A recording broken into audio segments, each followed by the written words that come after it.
Pa, është e vërtet. Se kemi këshu injektime certifikuara këtu në?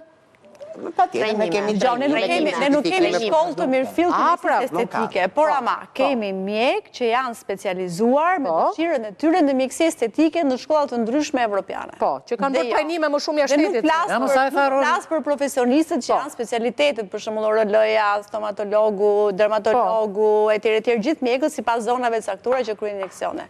Ne e kemi bërë shkollën, edhe kemi strapër shkollën dhe jo nuk bëjmë injeksione lëkure, po ne çfarë bëjmë, kështu që ne e bëjmë mjekësinë estetike.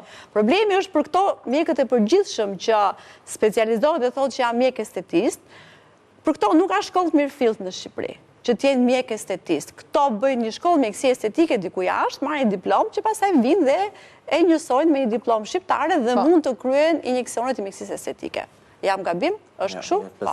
Por shkollë të mjekësisë estetike, ne nuk ka. Por realisht, doktoresh Tele. Por, këtyre që janë mjek dhe që bëjnë mjekësi estetike, ato janë mëse të mirë pritur se në fundit janë mjek. Ne po flasim për persona që nuk e kanë idenë anatomisë së lëkurës së njeriut, fare, që nuk e kanë idenë e fiziologjisë së lëkurës, që nuk kanë idenë asgjë tjetër dhe bëjnë injeksion. A është lëkura organi më i madh?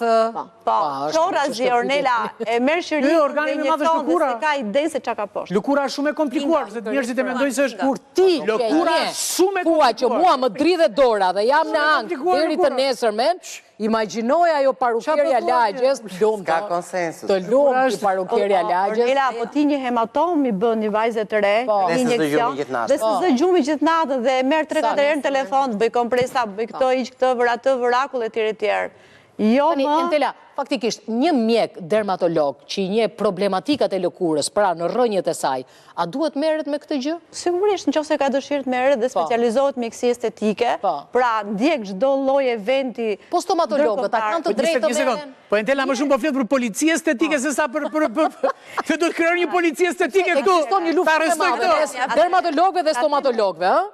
Kjo është me vende të ndryshme.